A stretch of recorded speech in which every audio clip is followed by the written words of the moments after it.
ओम सर्वमंगल मांगल्ये शिवे सर्वार्थ साधिके शरण्ये त्र्यंबके गौरी नारायणी नमोस्तुते। एकांशी नारियल।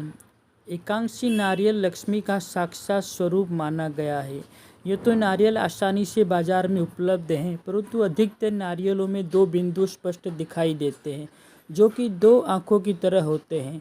परंतु बहुत ही कम ऐसे नारियल भी देखने को मिल जाते हैं जिनमें दो बिंदुओं के स्थान पर एक ही बिंदु दिखाई देता है, और ऐसे नारियल दुर्लभ माने गए हैं। तांत्रिक ग्रंथों में कहा गया है कि वह गृहस्थ सौभाग्यशाली है जिसके घर में एकांशी नारियल है।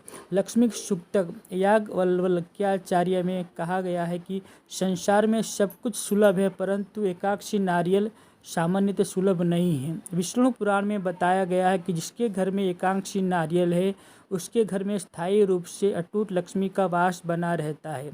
संसार प्रसिद्ध तंत्रिकाचार्य त्रिजटा घोरी का मंत्र है कि दीपावली के अवसर पर जो व्यक्ति लक्ष्मी के मूर्ति के सामने एकांशी नारियल रखकर उसकी पूजा करता है, उसके जीवन में भौतिक दृष्टि से कोई अभाव रहना संभव ही नहीं है।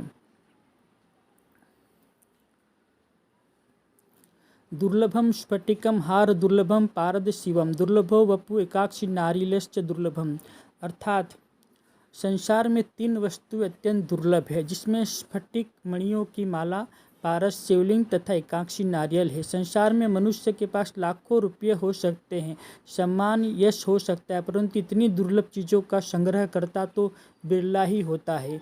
स्वामी विशुद्धानंद जी ने एक बार कहा था कि जो व्यक्ति का जीवन चाहे कितना ही कुलपित हो, उसका भाग्य चाहे कितना ही मंद हो, परंतु यदि उसके घर में एकांशी नारियल आ जाता है तो उसके जीवन में अनायासी वैभव, संपदा, यश, सम्मान, प्रतिष्ठा और भौतिक सुख प्राप्त होने लगते हैं।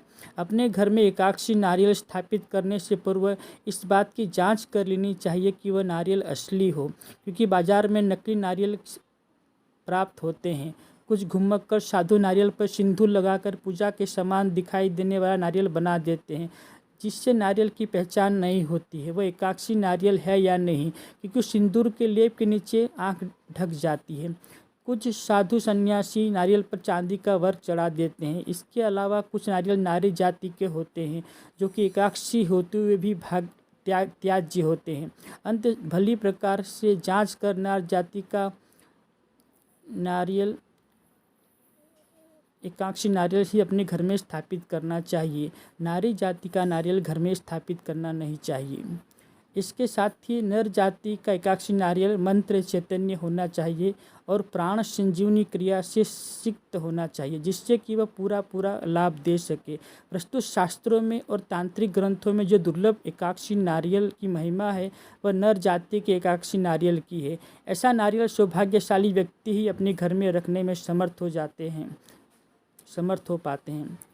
यदि एकांशी नारियल के लाभ यदि इस पर प्रयोग न किए जाए और केवल मात्र मंत्र सिद्ध प्राण संजीवनी क्रिया युक्त एकांशी नारियल ही घर में हो तो उससे कई लाभ हैं। प्रसिद्ध तांत्रिक ग्रंथ रुद्रयामल तंत्र में इसके निम्नलिखित लाभ बताए गए हैं। ऐसा नारियल स्थायी संपत्ति देने में सहायक होता है। एकांशी नारियल गर्भवती महिलाओं को सूंघाने मात्र से बिना कष्ट के बच्चा हो जाता है। जिस घर में यह नारियल होता है उसके घर में किसी प्रकार का कोई तांत्रिक प्रभाव नहीं हो पाता है। यदि किसी स्त्री के संतान नहीं हो रही हो तो ऋतु स्नान के बाद यह नारियल को पानी में घोलकर उसे वह पानी पिला दे तो उसे संतान होने की संभावनाएं बढ़ जाती है। यदि किसी व्यक्ति या स्त्री पर भूत प्रेत का प्रभाव हो तो उसकी गोदी में ऐसा नारियल रखते ही वह भूत प्रेत बाधा से मुक्त हो जाती है। यदि घर में भूत प्रेत का उपद्रव हो तो पानी को 7 बार नारियल डुबो कर वह पानी पूरे घर में छिड़क दे तो पूरे घर से भूत प्रेत उपद्रव समाप्त हो जाता है। यदि मुकदमे में सफलता प्राप्त करनी हो तो रविवार के दिन इस पर अपने विरोधी का नाम लेकर लाल कनेर का फूल रख दे और जिस दिन न्यायालय में जाना हो उस दिन वह फूल अपने साथ लेकर जावे तो सारी स्थिति अपने अनुकूल हो जाती है। यदि कोई शत्रु परेशान कर रहा हो तो लाल कनेर का फूल मंगलवार के दिन इस पर रख दे और स्वयं अपने सामने इसे रखकर दक्षिण दिशा की तरफ मुँह करके 7 बार शत्रु का नाम उच्चारण करें। इस प्रकार निश्चय करें और अपने अगले मंगलवार को वह फूल उठाकर दक्षिण दिशा की तरफ फेंक दे तो शत्रु का नाश या शत्रु परास्त होता है। जिसको वश में करना हो उसका नाम अष्टगंध से इस नारियल पर लिख दे तो 1 सप्ताह के भीतर भीतर वह पुरुष या स्त्री वश में हो जाती है और आगे जीवन भर उसके कहने के अनुसार कार्य करती है। जहाँ ऐसा नारियल होता है उस पर चंदन तथा कुकुम मिलाकर उसका तिलक अपने ललाट पर लगाकर व्यक्ति जहाँ भी जाता है वहाँ उसे सफलता ही मिलती है। जिस घर में ऐसा नारियल होता है वहाँ स्वयं भगवान वास करते हैं। लक्ष्मी आती है, रोग शोक मोह का नाश होता है, प्रतिष्ठा बढ़ती है, राज्य और समाज में सम्मान प्राप्त होता है तथा व्यापार में लाभ होता है। इस बात का ध्यान रखें कि बाजार में बिकने वाला नारियल फल देने में सहायक नहीं होता। यह तभी सहायक होता है जब वह मंत्र सिद्ध तथा प्राण चैतन्य हो। जय गुरुदेव।